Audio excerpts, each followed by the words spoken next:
कुर्सियाँ लेने जाओ।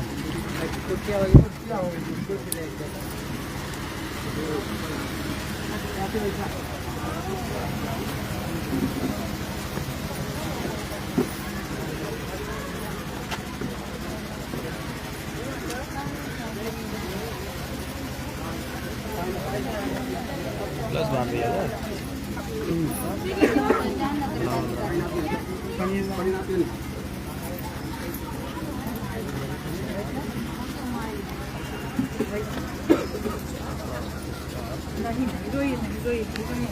रोइए नहीं, देखिए रोइए नहीं। हम लोग आते हैं इसलिए नहीं कि आपका दुख बढ़े, आपका दुख घटे इसलिए आते हैं। हाँ? दुनिया में ऐसा कोई व्यक्ति नहीं है जिसके घर में दुख ना हो। हाँ?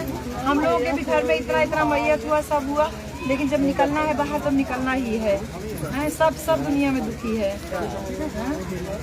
सब दुखी है, सब दुखी है।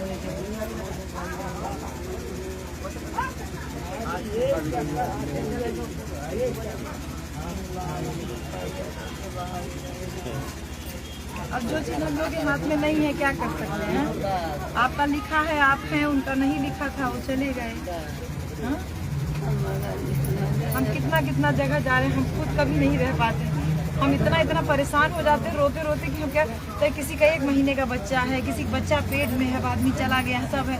अब उसका दुख तो हम नहीं कम कर सकते हैं, दुख महसूस ही तो खाली कर सकते हैं। लेकिन सभी लोग इतना दुख इस बीच में देख रहे हैं। एक चुनाव ना हो गया, हम लोग गांव घूम रहे हैं, इतना ज़्यादा इतना कष्ट है, इतना मन व्यथित हो जाता है। लेकिन क्या करें, दुख सबके पास है। हम लोगों के भी घर में भी परेशानी हुई, कष्ट हुई, लेकिन सबके लिए निकल के आना ही है ना बाहर। तो और इस दुख से तो हमको निजात पाना ही है। कोई ऐसा दुनिया में है नहीं जिसके पास दुख ना हो या जिसके घर में कोई ख़त्म ना हो। भगवान बुद्ध के समय में ऐसा हुआ, एक औरत, उसका बच्चा शादी के कई साल बाद हुआ, वो बच्चा मर गया। वो मानने को तैयार नहीं कि मेरा बच्चा मर गया है, पागलों की तरह ले लेके घूम रही है इधर उधर। फिर भगवान बुद्ध के संपर्क में आती है, देखती है, भगवान बुद्ध उसको कहते हैं कि बैठ जा, क्यों पागलों की तरह से घूम रही है। तो बोलती है, भगवान मेरे बच्चे को जिंदा कर दीजिए आप, तो मैं मान लूंगी कि आप हैं। भगवान कहे, मैं तेरे बच्चे को जिंदा कर दूंगा। बड़ी खुश हो जाती, दिन भर पागलों की तरह घूम रही होती, बच्चे की लाश अंतिम संस्कार नहीं होने देती, कहती कि भगवान जिंदा कर देंगे। भगवान कहते हैं, मैं जिंदा कर दूंगा, अपने बच्चों को यहीं छोड़ के जा, और जा किसी के घर में जिसके घर में कोई मरा ना हो, 1 मुट्ठी सरसों ले आओ।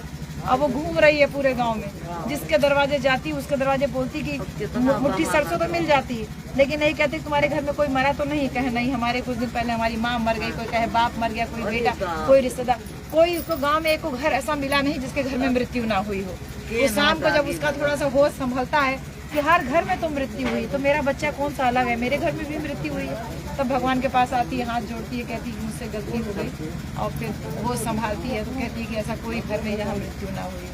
तब भगवान कहते हैं कि इसको अंतिम संस्कार करने दें। तब वो अपने पति को और गाँव वालों को कहती है कि अब ले जाइए बच्चे का अंतिम संस्कार कीजिए। तो ऐसा कोई घर नहीं है, ऐसा कोई व्यक्ति नहीं है जिसके पास अम्मा। बस ये है कि आपका कष्ट इसलिए ज़्यादा है कि आप जिंदा हैं और आप अपनी आंखों के सामने अपने बच्चे को नहीं देख रहे। इनका कष्ट इसलिए है कि दूसरी माँ ही होती है पत्नी। भाई माँ के बाद जो ख्याल रखती है वो पत्नी होती है, इससे भी बढ़ के किसी का कष्ट नहीं। दोनों का कष्ट एक बराबर है। आपका ज़िंदगी बीत गया, आपका ज़िंदगी बीतना है, कष्ट तो है ही। और बाकी लोग भी जो लोग जुड़े रहते हैं, हम सब लोग हैं, सब लोग जुड़े हैं, सबका कष्ट है। लेकिन आप दोनों के कष्ट का कोई बराबरी नहीं है। ज़िंदगी है तो चलनी ही है।